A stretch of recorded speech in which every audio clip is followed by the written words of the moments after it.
পথ চলার প্রথম বছর পেরিয়ে দ্বিতীয় বছরে পদার্পণ করল দেশের প্রথম এআই প্রযুক্তি নির্ভর স্যাটেলাইট টেলিভিশন চ্যানেল এস।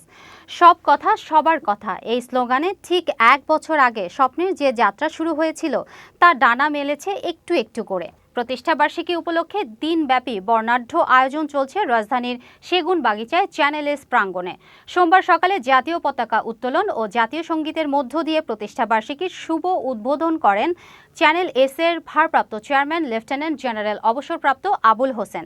স্বাগত বক্তব্য রাখেন চ্যানেল এস এর ব্যবস্থাপনা পরিচালক ও প্রধান নির্বাহী কর্মকর্তা সুজিত চক্রবর্তী।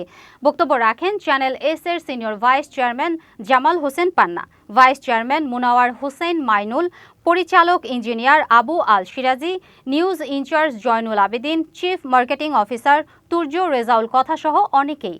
বক্তারা বলেন, চ্যানেল এস কেবল একটি গণমাধ্যম নয়, বরং এটি হবে সত্যিকার অর্থেই সমাজের দর্পণ। সময়ের চ্যালেঞ্জ মোকাবেলা করে চ্যানেল এস এগিয়ে যাবে তার সৃজনশীল কাজের মধ্য দিয়ে, যা কেবল সত্য জানাবে না, কাজ করবে সামাজিক দৃষ্টিভঙ্গির ইতিবাচক পরিবর্তনের লক্ষ্যে। এছাড়াও চ্যানেল এস এর প্রতিষ্ঠাবার্ষিকী উপলক্ষে কোয়ান্টাম ফাউন্ডেশনের সহায়তায় অনুষ্ঠিত হয় রক্তদান কর্মসূচি। আছে শিশুদের চিত্রাঙ্কন প্রতিযোগিতা, পিঠাপুলি, মুড়ি মুড়কি সহ রকমারি খাবারের আয়োজন। সময়ের চাকা ঘুরে আজ আমরা এক অনন্ত মাইলফলকে এসে দাঁড়িয়েছি। আজ আমাদের প্রিয় প্রতিষ্ঠান চ্যানেল এস এর বর্ষপূর্তি। চ্যানেল এস এর এই শুভ বর্ষপূর্তিতে আপনাদের সবাইকে স্বাগত জানাতে পেরে আমি অত্যন্ত আনন্দিত এবং গর্বিত। চ্যানেল এস একটি গণমাধ্যম, কিন্তু কেবল শুধু তথ্য পরিবেশনের মধ্যে সীমাবদ্ধ নয়, বরং এটি সমাজের দর্পণ। আমরা চেষ্টা করছি সেই দর্পণে সাধারণ মানুষের প্রতিচ্ছবি প্রতিফলন করতে। সত্য ও সাহসের সাথে এই অঙ্গীকার নিয়ে আমরা যে যাত্রা শুরু করেছিলাম, আজকের এই দিনটি প্রমাণ করে আমরা যে সঠিক পথে আছি। আমাদের এই দীর্ঘ পথ চলায় মূল কারিগর আপনারা, আমাদের অগণিত দর্শক। আপনাদের ভালোবাসার গঠনমূলক সমালোচনাই আমাদের প্রতিটি পদক্ষেপের শক্তি জুগিয়েছে। কৃতজ্ঞতা জানাই আমাদের নিবেদিত প্রাণ সহকর্মী, যাদের অক্লান্ত পরিশ্রমে চ্যানেল এস আজ একটি জায়গা করে নিয়েছে। আগামী দিনগুলোতে আমরা নতুন প্রযুক্তির সাথে তাল মিলিয়ে আরও স্বচ্ছ, বস্তুনিষ্ঠ সংবাদ এবং বিনোদনমূলক অনুষ্ঠানের আপনাদের উপহার দিতে পারব বলে প্রতিশ্রুতিবদ্ধ। আসুন আমরা সবাই মিলে আজকের এই আনন্দ উদযাপন করি এবং চ্যানেল এস এর জয়যাত্রাকে আরও ত্বরান্বিত করি। সবাইকে আবারও ধন্যবাদ এবং অভিনন্দন। জয় হোক চ্যানেল এস পরিবারের। সময়টা ছিল নতুন স্বপ্ন আর ভিন্ন কিছু করার প্রত্যয়। সেই লক্ষ্য নিয়েই যাত্রা শুরু করেছিল স্যাটেলাইট টেলিভিশন চ্যানেল এস। দেশে প্রথমবারের মতো শুরু হওয়া কৃত্রিম বুদ্ধিমত্তা এআই প্রযুক্তির সমন্বিত এই গণমাধ্যম সাফল্যের বছর পার করে এখন নতুন বছরে নানা অনুষ্ঠান, সৃজনশীল এবং বস্তুনিষ্ঠ সাংবাদিকতার মেলবন্ধনে দীপ্ত পদক্ষেপে এগিয়ে চলছে দর্শক প্রিয় হয়ে ওঠা এই গণমাধ্যম। চ্যানেল এস এর বর্ষপূর্তিতে চ্যানেল এস পরিবারের পক্ষ থেকে সবাইকে শুভেচ্ছা জানাচ্ছি।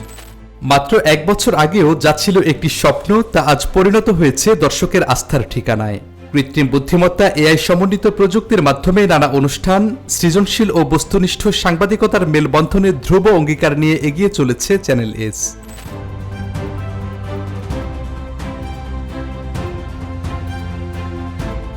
চ্যানেল এস এর নাটকে উঠে এসেছে জীবনের গল্প, গানে মিলেছে আবেগের ছোঁয়া, নিউজ বুলেটিনে তুলে ধরা হয়েছে সময়ের সত্য ও নির্ভরযোগ্য সব কথা সবার কথা।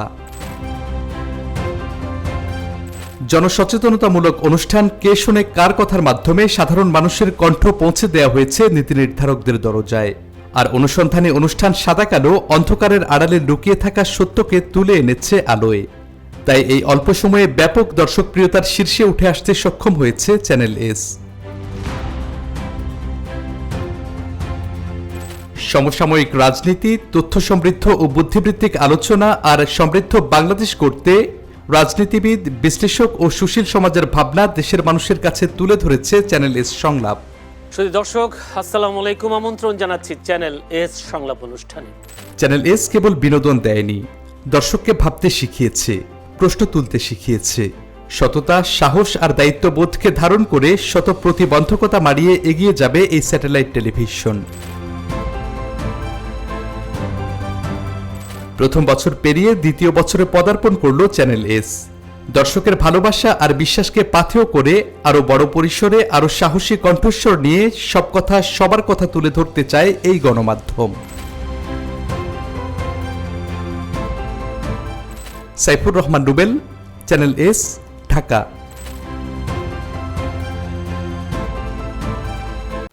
পতিত ফ্যাসিস্ট প্রশাসনের লোক এখনও সমাজের রন্ধে রন্ধে ঘাপটি মেরে ওত পেতে বসে আছে বলে অভিযোগ করেছেন ঢাকা 11 আসনের বিএনপি মনোনীত সংসদ সদস্য প্রার্থী ডক্টর এম.এ. কাইয়ুম। তিনি বলেন, অন্তর্বর্তীকালীন সরকারের প্রতি বিএনপির বিশ্বাস আছে নিরপেক্ষভাবে নির্বাচন সম্পন্ন করা। তবে কেউ যদি ইলেকশন ইঞ্জিনিয়ারিং এর চেষ্টা করে জনগণকে ইউনূস সাহেবের অধীনে আমরা বিশ্বাস করি নির্বাচন নিরপেক্ষ হবে। এখানে কোনো রকম ইঞ্জিনিয়ারিং এর চেষ্টা করা হলে জনগণকে নিয়ে আমরা প্রতিহত প্রকার শেখ হাসিনার প্রতি স্বৈরাচারের দূষররা রন্ধে রন্ধে প্রশাসনে আছে। তারা যেখানে সুযোগ পাবে সেখানে সুবল মারে। মহাকবি মাইকেল মধুসূদন দত্তের জন্মবার্ষিকী উপলক্ষে যশোরের কেশবপুরে নানা আয়োজনে তাকে স্মরণ করা হয়েছে। এ উপলক্ষে যশোর জেলা প্রশাসনের উদ্যোগে কবির জন্মস্থান সাগরদাড়ি মধুপল্লীতে আয়োজন করা হয়েছে বিভিন্ন কর্মসূচি। রোববার কবির আবক্ষ মূর্তিতে পুষ্পমাল্য অর্পণের মাধ্যমে তার প্রতি শ্রদ্ধা নিবেদন করা হয়। পরে মধুমঞ্চে অনুষ্ঠিত হয় কবির জীবন ও সাহিত্যকর্ম নিয়ে আলোচনা, কবিতা আবৃত্তি, কুইজ ও সাংস্কৃতিক অনুষ্ঠান। জন্মবার্ষিকী উপলক্ষে প্রকাশিত স্মারক গ্রন্থ সনেটের মোড়ক উন্মোচন করা হয়। পাশাপাশি মানবিক উদ্যোগ হিসেবে শারীরিক প্রতিবন্ধীদের মাঝে হুইল চেয়ার বিতরণ করা হয়। অনুষ্ঠানে সভাপতিত্ব করেন যশোর জেলা প্রশাসক মোহাম্মদ আশেক হাসান। কিশোরগঞ্জের হোসেনপুরে আইন শৃঙ্খলা কমিটির মাসিক সভা অনুষ্ঠিত হয়েছে। রোববার উপজেলা পরিষদ হল রুমে উপজেলা নির্বাহী কর্মকর্তা কাজী নাহিদ ইভার সভাপতিত্বে সভার আয়োজন করা হয়।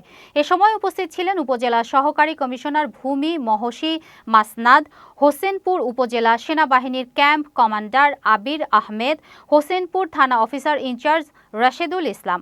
সভায় উপজেলার সার্বিক আইনশৃঙ্খলা পরিস্থিতি, মাদক নিয়ন্ত্রণ, চুরি ছিনতাই প্রতিরোধ, সড়ক নিরাপত্তা, সামাজিক অপরাধ দমন সহ বিভিন্ন গুরুত্বপূর্ণ বিষয় নিয়ে বিস্তারিত আলোচনা করা হয়। গণভোট ও জাতীয় নির্বাচনকে সামনে রেখে নৌবাহিনীর চট্টগ্রাম অঞ্চল commander rear admiral Mohammad Mainul Hasan Kutubdia contingent পরিদর্শন করেছেন। রোববার দক্ষিণ ধুরুং কুতুবদিয়া সরকারি টেকনিক্যাল স্কুল অ্যান্ড কলেজ ক্যাম্পে পৌঁছান তিনি। এ সময় কুতুবদিয়া উপজেলা নির্বাহী কর্মকর্তা মোহাম্মদ জামশেদ আলম, সহকারী কমিশনার ভূমি সাকিবুল আলম, থানার ভারপ্রাপ্ত কর্মকর্তা মাহবুবুল হক, উপজেলা নির্বাচন কর্মকর্তা Nurul Islam, coast guard contingent commander সহ অন্যান্যরা উপস্থিত ছিলেন।